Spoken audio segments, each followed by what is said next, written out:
Halo, Assalamualaikum warahmatullahi wabarakatuh. Kembali lagi dengan Alam Rahmatullah. Kali ini kita akan membahas mengenai pelatihan junior web programmer ya. Sebelum kita mulai, kita lihat dulu introduce kali ini. Yuk.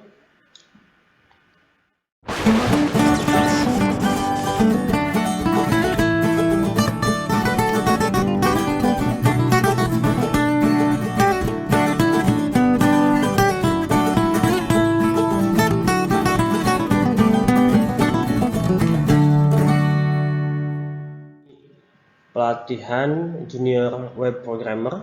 Nah, kita akan ulas semua unit yang ada pada skema tersebut ya.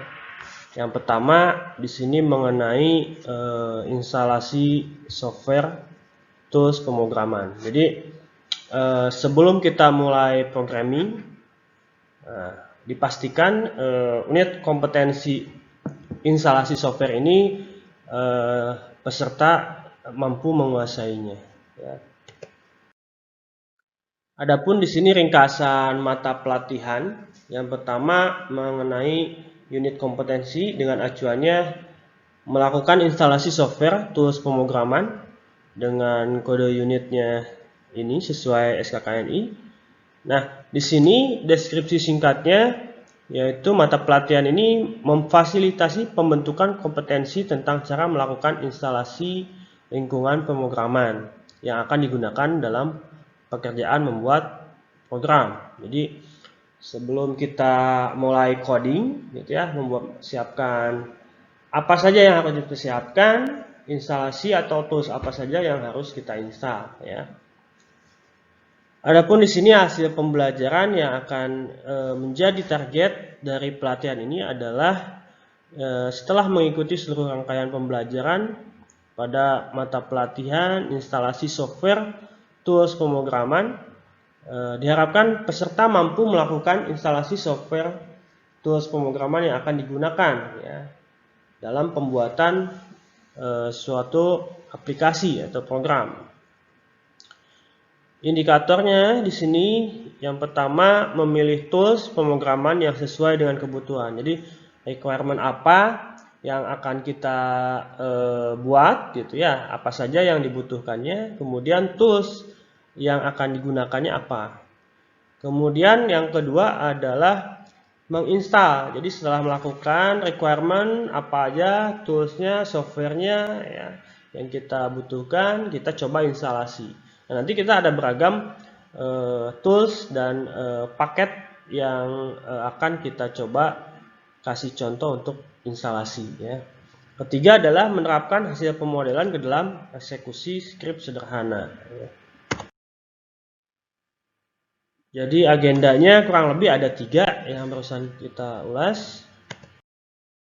Yang pertama di sini tadi mengenai tools pemrograman. Jadi ada beragam tools, bahkan sekarang sudah mulai banyak software-software yang melakukan packaging. Jadi mengemas dalam satu kesatuan ya.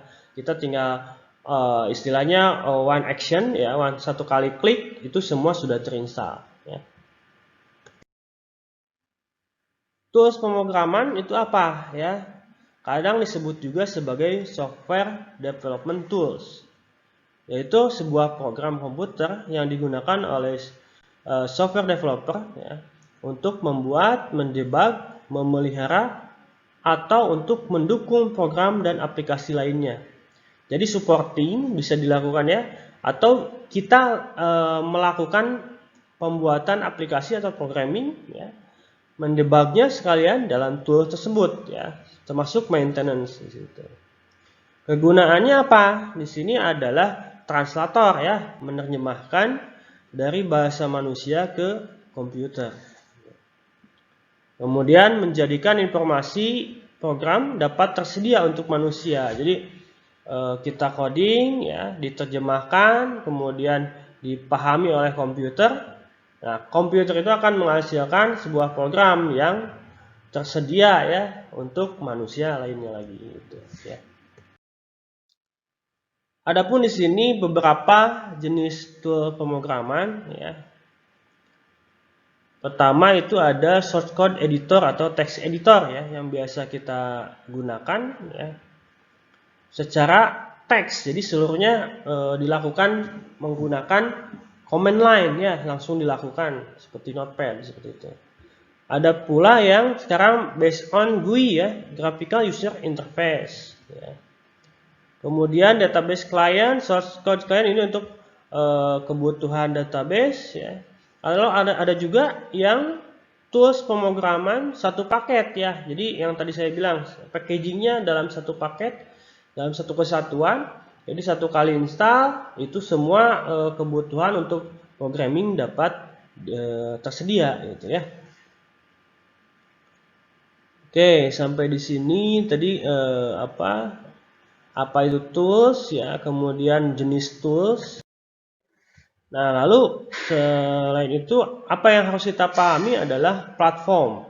Jadi platform apa yang akan kita gunakan atau kebutuhan programming itu akan ready atau tersedia untuk platform apa. Platform itu apa? Platform atau computing platform ya, atau disebut juga digital platform itu adalah lingkungan di mana perangkat lunak dijalankan ya. Platform biasanya ada web based ya, mobile, on desktop gitu ya. Dan platform itu dapat terkait dengan yang pertama adalah hardware-nya. Jadi hardware kalau desktop mungkin di PC-nya bentuknya seperti apa, spesifikasinya seperti apa ya. Selain itu berkaitan juga dengan OS-nya, operating system ya. Ada yang berapa speknya? 32 bit, 64 bit ya. Kemudian semua terkait juga platform browsernya seperti apa. Karena setiap browser nanti mau di Mozilla, Chrome itu environment-nya akan berbeda ya. Termasuk nanti spesifikasinya di IE ya, Internet Explorer atau di Safari itu akan berbeda lagi ya. Kemudian aplikasi, software framework, ya, cloud computing, virtual machine, virtualisasi ya. Nah, virtual machine ini yang biasa kita gunakan adalah secara OS-nya yang virtual. Kalau sekarang kan servisnya seperti virtualisasi menggunakan Docker itu bisa menggunakan satu servis saja. Misalkan servis kita butuh database ya. Terstruktur atau ada relasi atau tidak gitu ya, NoSQL atau SQL misalkan. Kita butuh aplikasi itu saja, service itu aja, itu bisa dilakukannya secara virtualisasi, seolah-olah berbeda lingkungan gitu. Nah, berkaitan semua tools yang kita ulas nanti ya, itu berkaitan dengan license ya. Lisensi software. Nah, beberapa di sini jenis license ya. Di sini ada yang right guaranteed ya, copyright di sini. Yang public domainnya tidak, ada yang permissive post ya. Ini jenis-jenisnya ya. Apakah itu gratis, open source ya, atau pure berbayar itu semuanya gitu ya. Ada yang bisa dibagikan, ada yang komersial nah itu ya. Ini untuk pengenalan saja bahwa di sini ada yang berlisensi dan lisensinya misalkan apa contohnya di sini ya. Contoh softwarenya di sini SQLite misalkan ya, Apache ya, dan lain sebagainya. Nah, tahap selanjutnya itu adalah mengidentifikasi platform yang akan kita gunakan. Ya, tadi kita kira-kira mau based on web atau mobile atau desktop, gitu ya. Jadi langkah pertamanya tentukan kebutuhan. Contohnya, kita akan membangun aplikasi web atau mobile atau desktop. Kemudian berapa budget atau anggaran yang tersedia? Ya, itu masuk nggak kategori ini gitu. Langkah kedua, tentukan platform yang akan digunakan. Ya. Misalkan di sini bahasa pemrograman apa yang tepat untuk kebutuhan platform web? Ya. Apakah PHP atau Vue ke sini ya? Atau apa? Kemudian selain pemrograman, apalagi yang dibutuhkan? Misalkan DBMS. Kita butuh resource untuk menyimpan database tidak gitu. Ya, database-nya pakai apa? Terus ya, kita turunkan kebutuhan-kebutuhannya sehingga semua requirement dapat terpenuhi. Kemudian yang terakhir adalah komputernya. Perangkat apa yang sudah tersedianya? Jangan-jangan kita bikin untuk kebutuhan mobile ternyata di sana tidak tersedia gitu ya untuk handphonenya atau mobilenya gitu.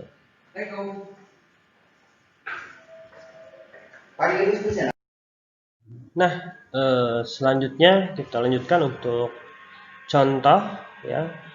Untuk pengembangan aplikasi web di sini misalkan kita kategorikan budget yang minimalis ya. Kita sesuaikan platformnya, misalkan bahasa pemrogramannya PHP ya di sini dengan DBMS MariaDB ya. Semua tools yang akan digunakan, bahasanya, platformnya ya. Kemudian database-nya itu yang open source atau yang free ya. Kecuali mungkin di sini dari segi OS Windows ya. Jadi berlisensi ya. Kemudian kalau di sini kandidat tools pemrogramannya bisa menggunakan misalkan Notepad++ ya. Jadi kalau pakai Notepad itu mungkin terlalu vulgar ya, kita tanpa ada warna ya, pewarnaan, kemudian sintaksis yang berbeda itu, sehingga kalau Notepad terlalu vulgar itu teks, pure teks ya. Kalau Notepad++ cenderung di sini ada tambahan untuk sintaksis ya, untuk pewarnaannya berbeda itu. Begitu juga di Sublime ya. Nah, cuman di sini untuk license-nya sendiri kalau nggak salah Sublime itu ada ya. Atau editor yang lain itu banyak sekali ya.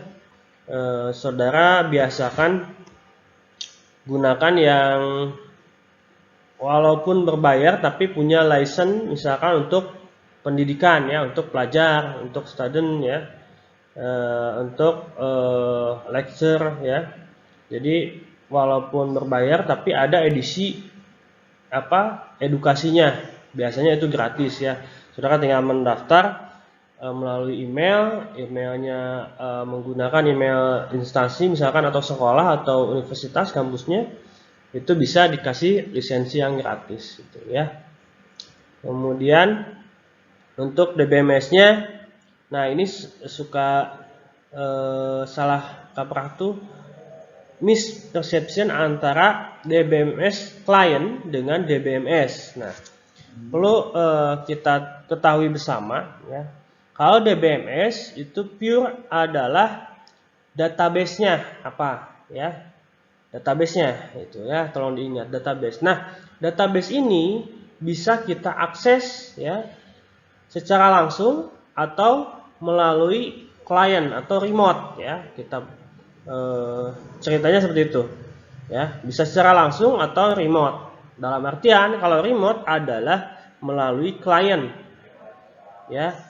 Cuman kebetulan perangkat komputer yang kita gunakan itu adalah satu fisik laptop, satu fisik PC misalkan ya.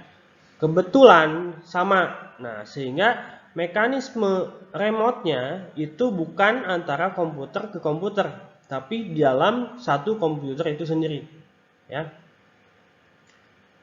Tapi tetap menggunakan DBMS client disebutnya ya. Di sini contohnya adalah PHPMyAdmin. Jadi jangan sampai salah lagi.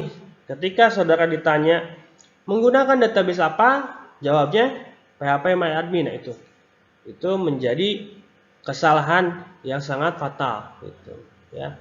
Jadi di sini phpMyAdmin, MySQL Workbench ya, ada Navigate yang berbayar, ada SQL Log ya, SQL Front, banyak sekali. Jadi saudara bisa di sini nanti cari lagi ya DBMS client itu untuk mengakses sebuah database ya.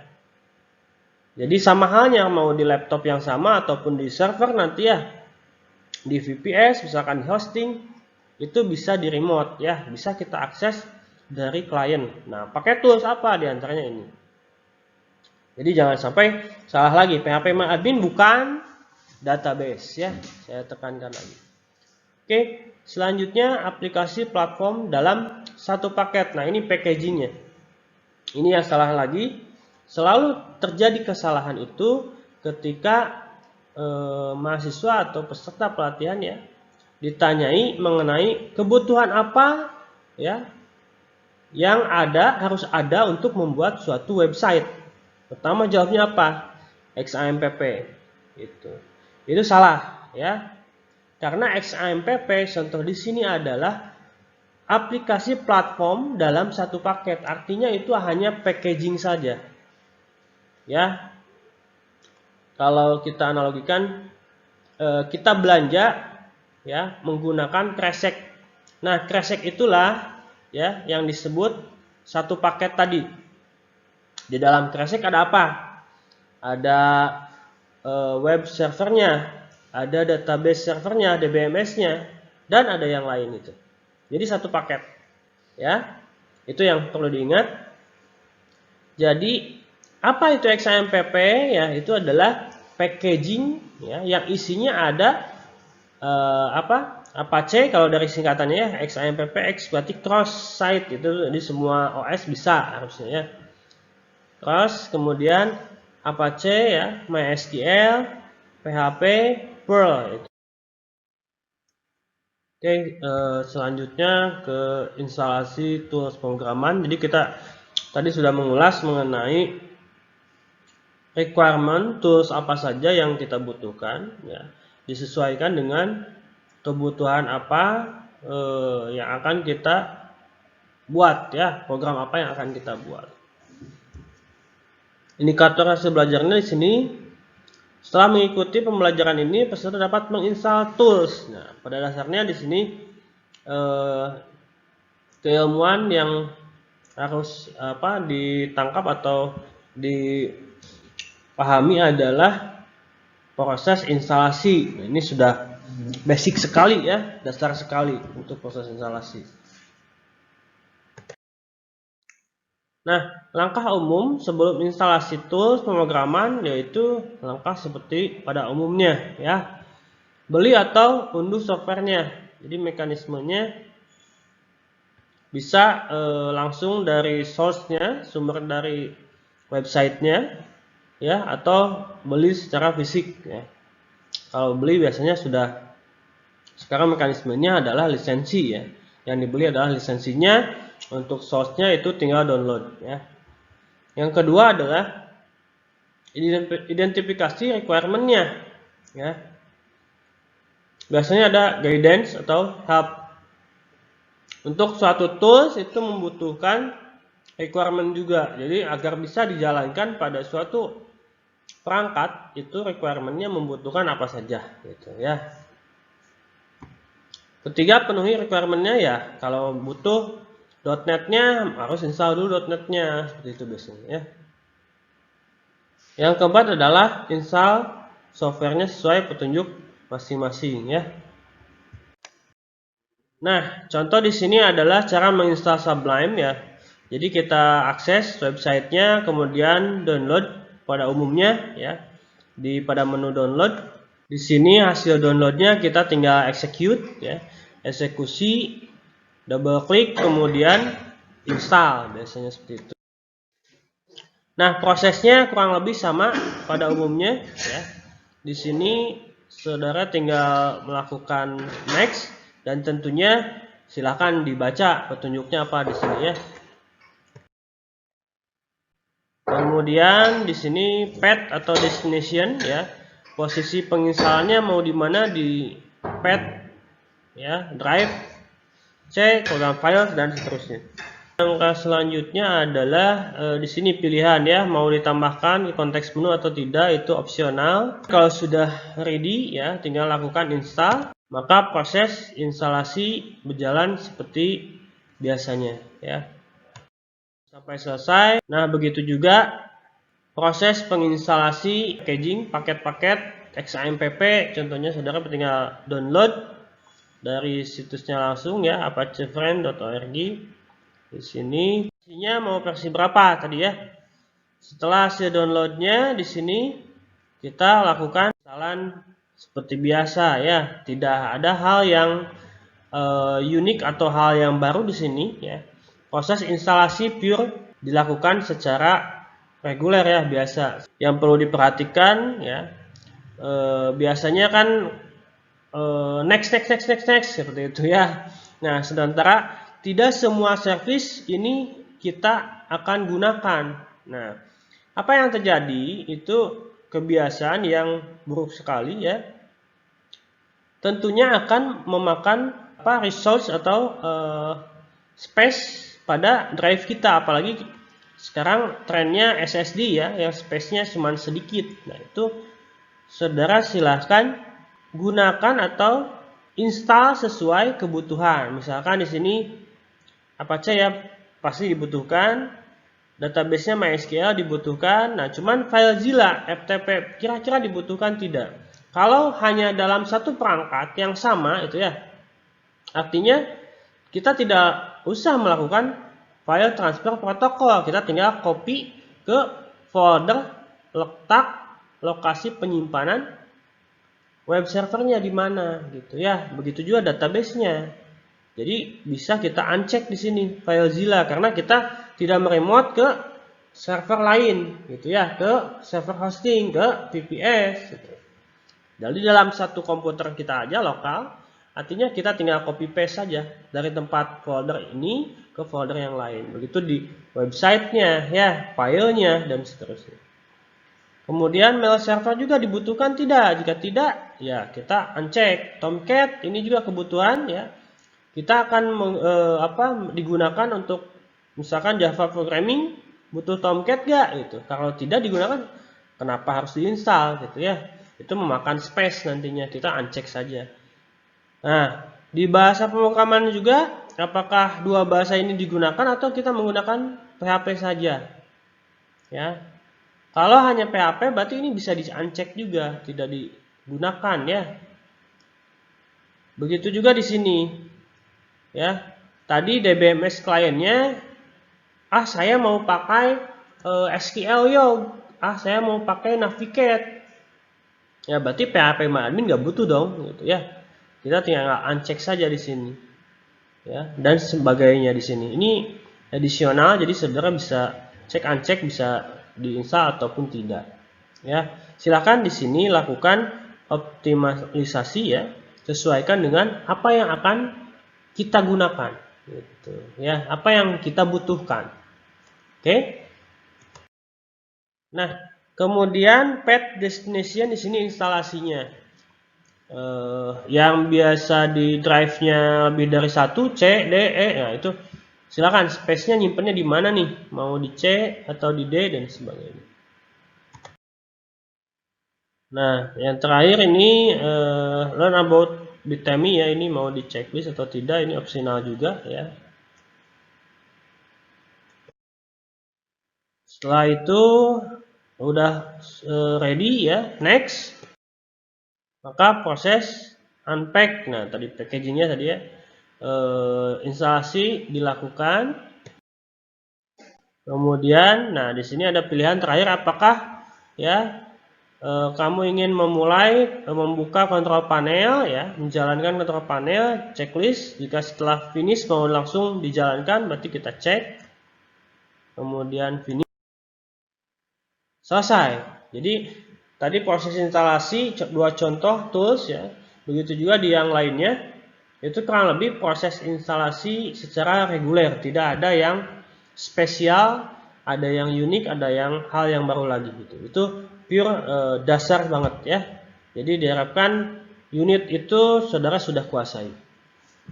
Nah, selanjutnya adalah penerapan hasil pemodelan ke dalam eksekusi skrip sederhana. Indikatornya, setelah mengikuti pembelajaran ini, peserta dapat menerapkan hasil pemodelan ke dalam eksekusi skrip sederhana. Ya, kita ulas di sini. Kita jalankan. Tadi kalau yang menggunakan packaging ya, XAMPP, MAMPP, LAMPP itu tinggal jalankan kontrol panelnya. Atau yang terpisah ya, service MySQL-nya kita jalankan, service web servernya kita jalankan ya. Kemudian apalagi yang kita dibutuhkan ya, tools tadi ya dipersiapkan. Nah, kalau di kontrol panel kurang lebih seperti ini ya. Jadi sama halnya. Cuman packaging ini ya memudahkan kita karena ada kontrol panelnya. Mau menjalankan service Apache tinggal start ya, MySQL dan seterusnya. Kalau saudara terbiasa di Linux, command line atau di Mac OS ya, itu sudah ter-include ya. PHP sudah ada bahasa pemrograman. Web server sudah ada, jadi tidak perlu lagi packaging seperti XAMPP sebenarnya ya. Jadi bisa menjalankan service database yang mau kita pakai apa, service web server yang mau kita pakai apa. Seperti itu ya. Kalau yang terbiasa di sini, tapi boleh ya menggunakan packaging ini, tapi saudara tetap harus paham kebutuhan ya apa saja untuk membuat suatu website. Jadi jangan sampai tadi kebutuhan untuk membuat website apa XAMPP itu packagingnya. Yang dibutuhkan apa? Di sini tetap web servernya, database server ya. Kalau butuh FTP dan sebagainya ini opsional ya. Nah, yang pentingnya adalah tadi web servernya. Web server ada apa saja tadi? Yang dicontohkan Apache ya. Selain Apache apa aja? Banyak ya. Dari Windows ada IIS ya, dari apalagi Nginx ya. Nah itu opsional, silahkan. Nanti plus minusnya sesuaikan lagi tadi dengan kebutuhan.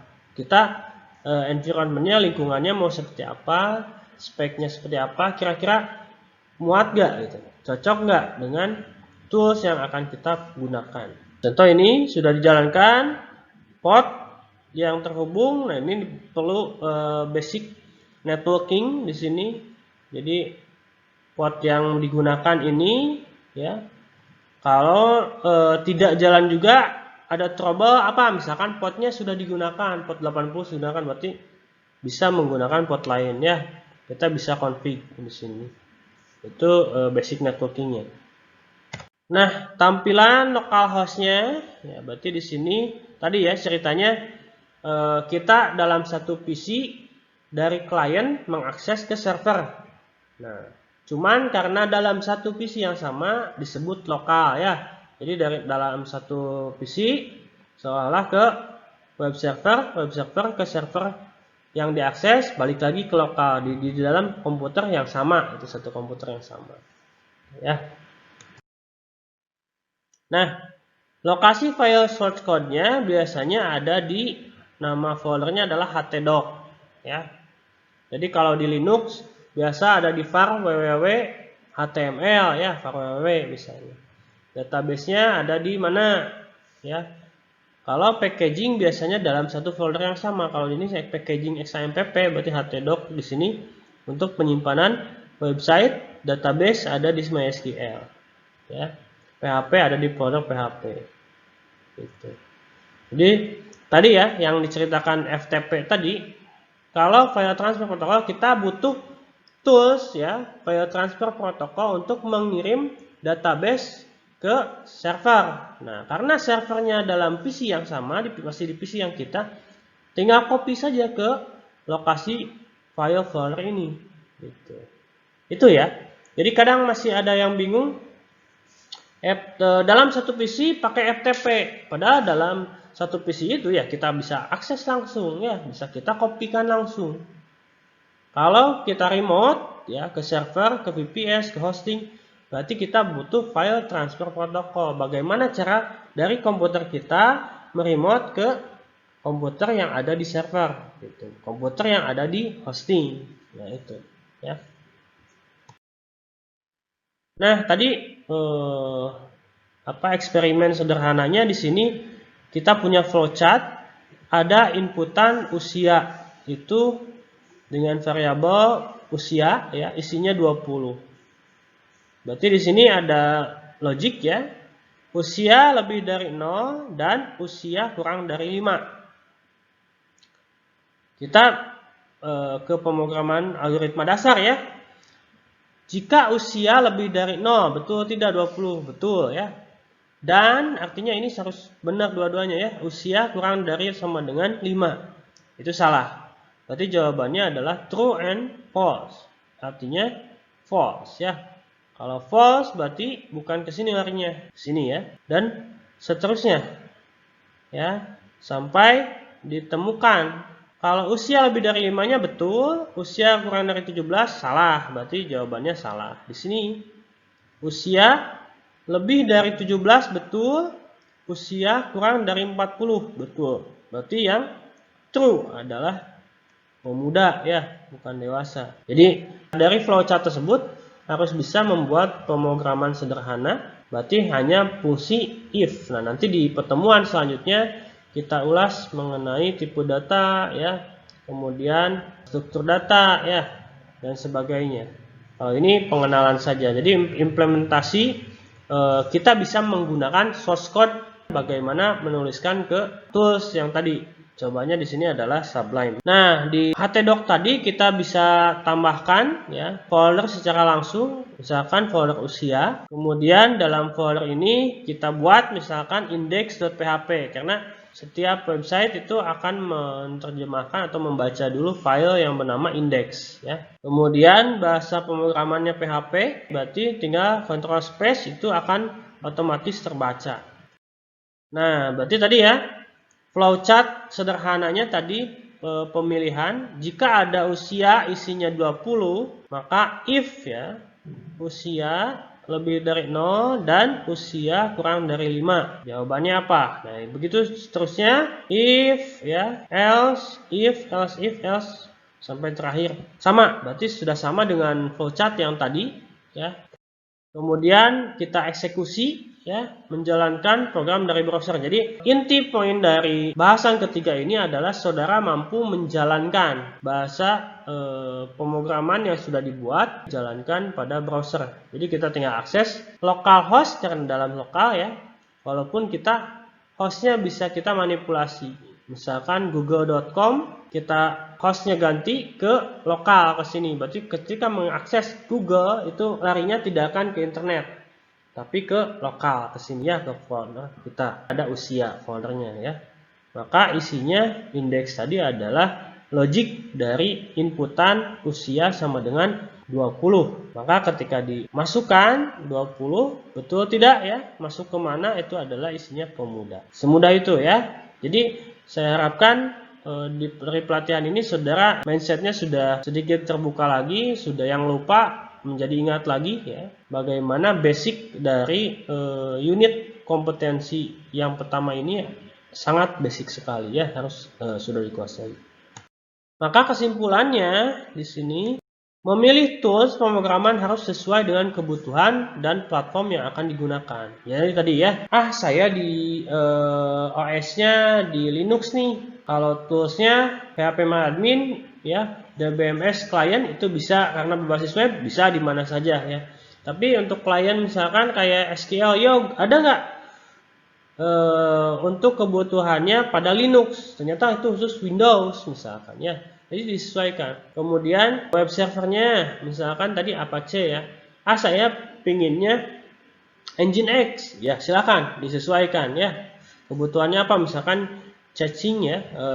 Penggunaan cache-nya itu akan banyak. Berarti cocoknya di Nginx misalkan ya. Nah nanti ada komparasi mengenai tools apa. Jadi pertanyaannya, lalu apa dong yang cocok? Lalu apa dong yang baik? Lalu apa dong yang bagus? Seterusnya. Seperti itu. Seperti itu yang akan terpikirkan oleh kita. Maka kita nanti komparasi ya.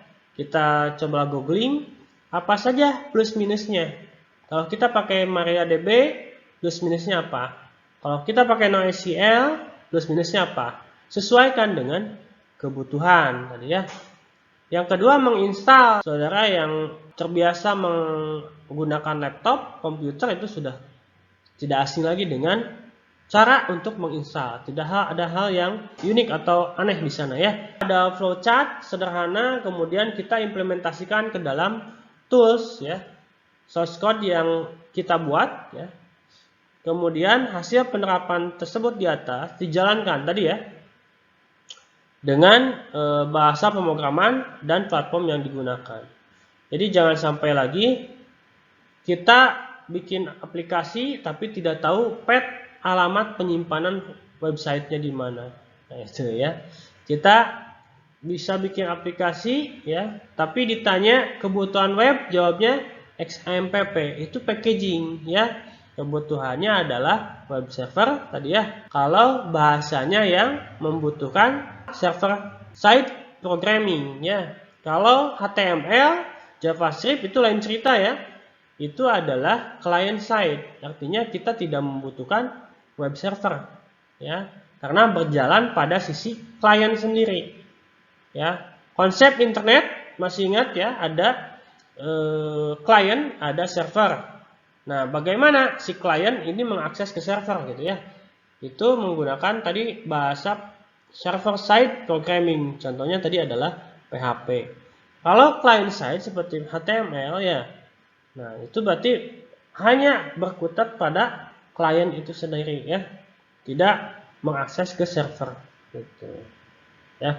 Nanti kita ulas lebih dalam mengenai klien dan server ya. Kemudian bagaimana interpreter PHP bekerja. Gitu.